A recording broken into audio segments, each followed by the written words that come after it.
हमेशा मैंने बीजेपी को सपोर्ट ही दिया है क्योंकि काम अच्छे किए हैं। पहली बार बीजेपी को मैं जो है विरोध करूंगा कि एक 9 साल की बच्ची के साथ में 29 लोगों ने मिलकर रेप किया। बीजेपी सरकार क्या कर रही थी, इनकी कानून व्यवस्था क्या कर रही है, महामहिम राष्ट्रपति जी क्या कर रही है, मोदी जी क्या कर रहे हैं, कर क्या रक्षा मंत्री हमारे अमित शाह जी क्या कर रहे हैं, कर क्या रहे हैं भाई साहब। बच्ची के साथ में रेप हो रहा है। मुर्शिदाबाद के अंदर में लाखों मतलब 600 घर ने जो है अपना वो छोड़ दिया। एक वहाँ पे बीजेपी के सांसद को मार मार कर पत्थर भगा दिया गया। पश्चिम बंगाल है फिर पाकिस्तान है, क्यों एक्शन नहीं लिया जा रहा है? अगर तुम्हारे बस की नहीं है बीजेपी वालों तो मैं आपको बोलना चाहता हूँ कि आप भी इस्तीफा दो, लेकिन फिर अगर है हिम्मत तो जाके वहाँ पे कार्रवाई करो। ऐसे काम नहीं चलेगा क्योंकि वहाँ की महिलाएं डर के रह रही हैं। ऐसा लग रहा है कि वो पश्चिम बंगाल में नहीं, वो तालिबान या अफगानिस्तान या पाकिस्तान में रह रही है। ऐसी हालात हो रखी है। चाहिए इस बार जनता को बहुत जल्दी बीजेपी सरकार आनी चाहिए वहाँ पे, वरना महिला तो वहाँ पे जीने पे। दूसरी बात, जिस तरीके से ममता बनर्जी कह रही हैं कि 7 बजे के बाद महिलाएं बाहर नहीं निकले। ममता बनर्जी भी एक महिला है, क्या 7 बजे के बाद कुंडी अपने घर में लगा लेती हैं क्या उनको भी डर होना चाहिए महिला है तो? ऐसा है, ये कानून व्यवस्था बिल्कुल गलत है। और अगर आपके बस की नहीं है महिलाओं को सुरक्षा के लिए, फटाफट इस्तीफा दीजिए, दूसरा कोई आगे बैठेगा। और मैं तो डंके की चोट पे इनका विरोध कर रहा हूँ। हमारे राष्ट्रपति महामहिम द्रौपदी मुर्मू जी से बोलना चाहता हूँ कि राष्ट्रपति शासन लगाइए, फटाफट वहाँ पे कार्रवाई कीजिए। हालत खराब है पश्चिम बंगाल की। ममता बनर्जी एक महिला मुख्यमंत्री हैं, काफी सालों से अपना राज्य जो है संभाल रही है, लेकिन आपको लगता है कि वहाँ पे क्राइम रेट, खासतौर पर महिलाओं को लेके कुछ क्राइम रेट कम हुआ हो? दुर्गापुर का हमने देखा, आरजीकर मेडिकल कॉलेज का देखा। कहाँ कम हुआ है? वो तो आए दिन ही होता है। आरजी मेडिकल देखा, दुर्गापुर उसके बाद भी हुआ है और आए दिन होता है वहाँ। तो अगर आप भी लोग रिपोर्टिंग करने चले जाओ ना तो आई एम श्योर आपकी भी जान को खतरा हो जाएगा। वहाँ तो कुत्ते भेड़ियों की तरह झपटते हैं, लड़कियों को बोटियों की तरह देखते हैं वो लोग। इतना बुरा हाल है बंगाल में।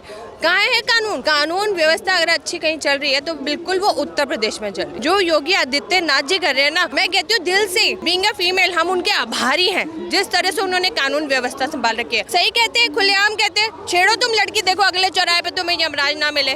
फिर इनके गोली लगती है, फिर ये चिल्लाते आउच। रिपोर्टिंग अगर कोई फेसबुक या उस पर भी गलत बोलता है, और होना चाहिए, कानून का तो डर रह नहीं गया किसी के पास। कानून में बस केस ही केस चल रहे हैं, 10 साल 15 साल 20 साल।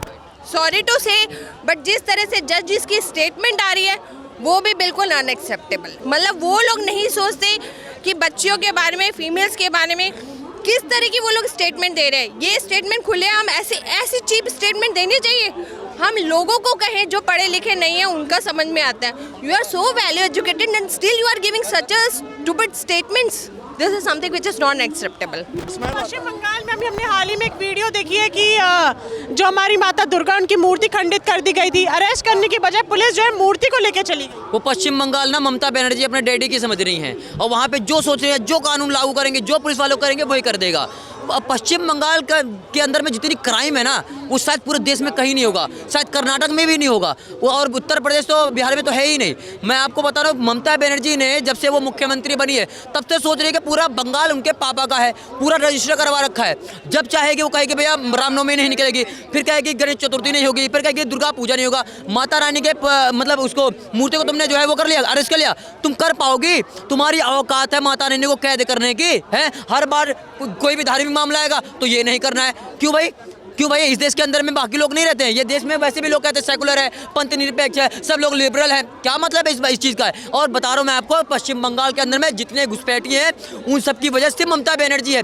ममता बनर्जी का राज्य के अंदर में म्यांमार से और उसके बाद रोहिंग्या और बांग्लादेश सारे घुसपैठी हैं, और उन्हीं के ही दम पे ये ममता बनर्जी हर बार जो है वोट जीतती है, हर बार वो मुख्यमंत्री बनती है। मैं आपको बता रहा हूँ, एक बार गलती से वहाँ बीजेपी सरकार आ गई तो मैं आपको लिख के दे रहा हूँ, वहाँ से कम 25% घुसपैठी सीधा बांग्लादेश भगाए जाएंगे, म्यांमार भगाए जाएंगे, क्योंकि सारे घुसपैठी हैं। काफी लोगों का कहना है कि ममता बनर्जी की बजाय अगर योगी आदित्यनाथ मुख्यमंत्री बन जाएं तो काफी अच्छे से पश्चिम बंगाल चला पाएंगे जिस तरीके से वो उत्तर प्रदेश चला पाते हैं। देखिए, उत्तर प्रदेश के अंदर में तो फिक्स है सिर्फ योगी आदित्यनाथ जी। हाँ, योगी आदित्यनाथ जी के विचारों पे लेके कोई एक आदमी और पश्चिम बंगाल के अंदर मुख्यमंत्री बनता है तो वो फिर पश्चिम बंगाल को सुधार देगा, लेकिन इससे पहले तो नहीं हो पाएगा। पश्चिम बंगाल की हालत इस समय कितनी बुरी तरीके से है, रोज रेप मर्डर केसेस सारी हो रही हैं। जब भी वहाँ पर चुनाव होता है तब भी मुझे लगता है कि धांधलेबाजी से ही होती है, क्योंकि अभी कुछ समय पहले एक आदमी पकड़ा गया है जिसके पास 10,000 वोटर आईडी कार्ड फेक पाए गए हैं। एक आदमी के पास 2,000 पाए गए हैं। बताइए ये कैसे पाए गए हैं, कहाँ से पाए गए हैं, और ये हैं कौन ये लोग? तो ये चीज़ें हैं। और जब भी वहाँ वोट डाले जाते हैं तो वही ममता बनर्जी जितने भी गुंडे हैं वो लोग धमकी देते हैं कि ममता बनर्जी को ही देना है वोट, बाकी अपनी मर्जी से किसी को देना नहीं है। और यही चीज़ जो है वहाँ पे हो रही है। राष्ट्रपति शासन लग जाए, अगर इतनी दिक्कत है तो राष्ट्रपति शासन क्यों नहीं लग रहा? अगर इतना ही अत्याचार वहाँ पे जो है लोग भुगत रहे हैं, ममता बनर्जी को पतन नहीं कर रहे हैं, तो वहाँ पे आप लोग राष्ट्रपति शासन लगा दिया जाए। मैं तो बोलना चाहता हूँ कि हमारे महामहिम राष्ट्रपति द्रौपदी मुर्मू जी से कि महारानी, कि हमारे देश के अंदर में जब 25 जून 1975 को एक बार इमरजेंसी लगी थी, नेताओं को उठा के जेल में डाला गया था, लोगों की नसबंदियाँ हुई थी, पता नहीं कितने लोगों की हत्याएं की गई थी, पता नहीं कितने टाइम तक वो चलता रहा कंटिन्यू। तो इतना ही आसान है, आप पश्चिम बंगाल में लगाइए, ये इमरजेंसी लगाइए, और वहाँ पे जितनी प्रॉब्लम है, जितने लोग परेशान हैं, आप जाके वहाँ पे देखिए, महिलाएं जी नहीं पा रही है, कह रही है कि हम लोग यहाँ पे ऐसा लग रहा है। और पश्चिम बंगाल सिर्फ एक पश्चिम बंगाल नहीं है, वो एक मिनी पाकिस्तान बन चुका है, क्योंकि वहीं के लोग खुद कह रहे हैं भैया मेरा जीना दुश्वार हो रखा है, जब मर्जी आते गुंडे उठा के ले जाते, मारते काटते, ये सब चीज़ें हो रही हैं, कोई कार्रवाई नहीं होती है। ममता बनर्जी जी की सरकार है, सीधी सी बात है। अभी SIR जैसे हमें बिहार में देखने को मिला, SIR हरियाणा में भी होगा, SIR अब पश्चिम बंगाल में शुरू हो चुका है, लेकिन ममता बनर्जी रोड पर उतरती नजर आ रही है उसके खिलाफ। ऐसा क्यों? किस बात का डर है जो उनको अंदर ही अंदर खा रहा है? ममता बनर्जी को तो डर होगा ना, जो रोहिंग्या मुसलमान जो इतने बसा रखे हैं, जो फेक वोट बना रखे हैं, जिसकी वजह से वो जीत रही थी, अगर वो चले जाएंगे तो ये कैसे जीतेगी? आप ये देखिए, केजरीवाल जी 11 साल से थे, 11 साल में उन्होंने ओपन चैलेंज दिया था, मोदी जी आप मुझे आने वाले 10-15 सालों में नहीं हरा सकते थे। क्यों नहीं हरा सकते? क्योंकि फेक वोटिंग है। मैं तो कहती हूँ ये हर चुनाव से पहले होनी चाहिए चेकिंग। जो भगवान ना करे, जो अगर एक्सपायर हो गया उनके वोट हटने चाहिए, जो एलिजिबल है उनके ऐड होने चाहिए, और जो इस तरह के फ्रॉड घूम रहे हैं उनको डिस्कार्ड करना चाहिए। अच्छा, जैसे पश्चिम बंगाल में काफ़ी जगहें हैं, संदेश खाली 24 परगना, मालदा जैसी जगहों पे, जहाँ पे पलायन करके लोगों को जाना पड़ रहा है, उनके पीने के पानी में जहर मिला दिया जा रहा है, और हमें देखने को मिल रहा है ग्राउंड रियलिटी कि एक ही समुदाय पे टारगेट हो रहा है। झूठ नहीं बोलना, लेकिन एक ही समुदाय पे लगातार वहाँ पे टारगेट किया जा रहा है। 6-6 महीने की बच्ची को आग में झोंक दिया जा रहा है, लोगों के घर उजाड़ दिए जा रहे हैं। ऐसा वहीं पे क्यों देखने को मिलता है? अरे वहाँ पे रोहिंग्या है ना, पूरी सपोर्ट ममता बनर्जी की है, इसीलिए वहाँ पे आपको ऐसा सब देखने को मिल रहा है। अगर इतना सब मिल रहा है, अगर आप चीफ मिनिस्टर होती, बीइंग ए फीमेल, आप एक्शन नहीं लेती? कैसे उस 6 महीने की लड़की को आग में झोंका? कैसे 9 साल की बच्ची के साथ 29 लोगों ने रेप किया? ये सुनते ही खून खौल जाता है कि इन लोगों को जिंदा कैसे छोड़ा हुआ है। ऐसे लोगों को तो शूट एट साइट के ऑर्डर देने चाहिए। ये योगी जी कर रहे हैं, बिल्कुल सही कर रहे हैं। एज अ फीमेल आपको क्या महसूस हुआ अंदर से? क्योंकि जब भी हम कुछ रेप की घटना सुनते हैं, हमारा खुद का अंदर जो मन होता है खराब हो जाता है। महिला मुख्यमंत्री उन्होंने स्टेटमेंट दी थी प्राइवेट कॉलेज की जिम्मेदारी है कि लड़की बाहर क्या कर रही है। दूसरों ने ये स्टेटमेंट दिया कि 7-8 बजे के बाद घर से बाहर नहीं निकलना चाहिए। ऐसी स्टेटमेंट महिला मुख्यमंत्री होते हैं, शर्मनाक नहीं लगता? बहुत ही शर्मनाक है। अगर महिला मुख्यमंत्री ऐसे स्टेटमेंट दे रही है, मैं तो कह रही हूँ ऐसे मुख्यमंत्री को फौरन छोड़ देना चाहिए सीट। कैसे वो दे रही है? आप ये बोलो, वहाँ पे बीजेपी के नेता जाते हैं, ठीक है, उनके साथ सिक्योरिटी होती है, सिक्योरिटी होते सराते उनके कार पे इस तरह से हमला होता है, उनके ऊपर जानलेवा हमला होता है। एक नेताओं के ऊपर जिनके पास सिक्योरिटी है उनके ऊपर हमला होता है, तो एक लेडी किस खेत की मूली है? छोटी बच्ची किस खेत की मूली है?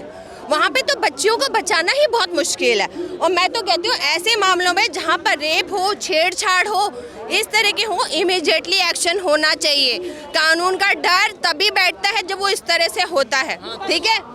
पश्चिम बंगाल में आप किसको मुख्यमंत्री के तौर पे देखना चाहेंगे अगर ममता बनर्जी आपको? बीजेपी जिंदाबाद रहेगी। जय श्री राम, जय श्री राम। बीजेपी में मतलब बीजेपी का चाहिए, लेकिन कोई मुख्यमंत्री का फेस होगा। यहाँ पर भी अगर मुख्यमंत्री का फेस आना चाहिए तो योगी आदित्यनाथ जैसा आना चाहिए। देखिए भाई 1 मिनट रुक जाओ ना, हम लोग इस बात का फैसला नहीं कर सकते कि कौन आना चाहिए कौन नहीं आना चाहिए।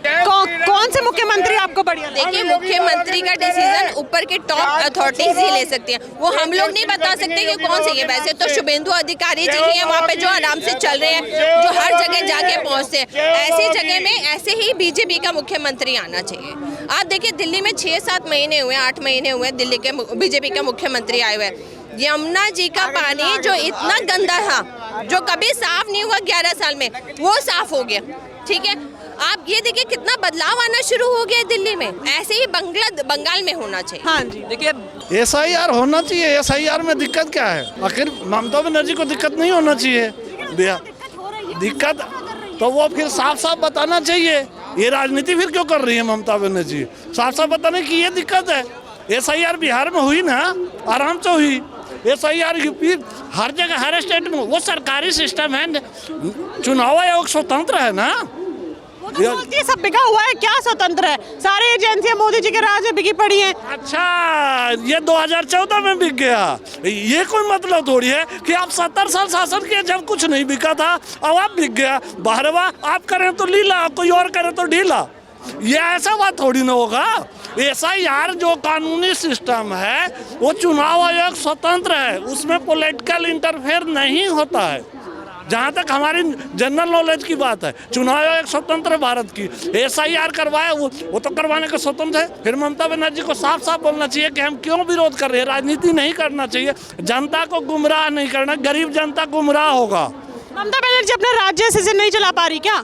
कुछ कमी है उनके राजनीति में? कमी, बेरोजगारी दूर हो गया वहाँ का। सबसे ज्यादा बिहार से भी बेरोजगारी बंगाल में है। जहाँ भी देखेंगे, हालांकि नहीं कि गरीबों के ऊपर नहीं कमेंट नहीं करना चाहिए, लेकिन गरीब आदमी कहीं भी देखे, बिहार, बंगाल, उड़ीसा, तीन जो भी राजधानी के चारों शहरों में मिलेगा तो ज़्यादातर बिहार, बंगाल, उड़ीसा तीनों एक ही टाइप के हैं।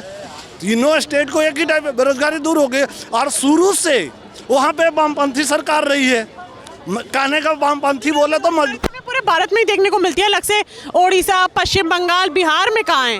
पूरे भारत में ही बेरोजगारी देखने को मिलती है। बेरोजगार वो मानसिकता है, बेरोजगारी का वो मानसिकता है। वैसी जो आपने क्वेश्चन कर दिया मैम, वो पॉलिटिकल बेरोजगारी है। बेरोजगारी, महंगाई, भ्रष्टाचार, ये महंगाई ये खत्म होने वाली नहीं है। ये तीनों पॉलिटिकल है, ये कभी भी रहेगा। ये अगले 2014 ये मोदी जी बदल जाएंगे तो क्या दूसरा कोई आ जाएगा तो बदल जाएगा? अच्छा, ऐसा लगता है क्या कि पश्चिम बंगाल की जो मुख्यमंत्री हैं वो कि एक ही समुदाय को टारगेट करती है, कि समुदाय के लिए काम करती है? इस पे नहीं कहा जा सकता कि एक ही, लेकिन कुछ होता है। एक ही, यदि पीछे जाएंगे तो एक ही समुदाय पे काम करते। जैसे वो दुर्गा पंडाल पे हम उसमें चले जाएंगे, दुर्गा पंडाल की पूजा था दशहरे में, नमाज पढ़वाए थे, तो वो गलत स्टैंड था, वो नहीं होना चाहिए था। नमाज पढ़वाया तो टीका भी लगाना चाहिए था हम, लेकिन उसमें हम जाना नहीं चाहते। लेकिन है वैसा, बदबू आता है।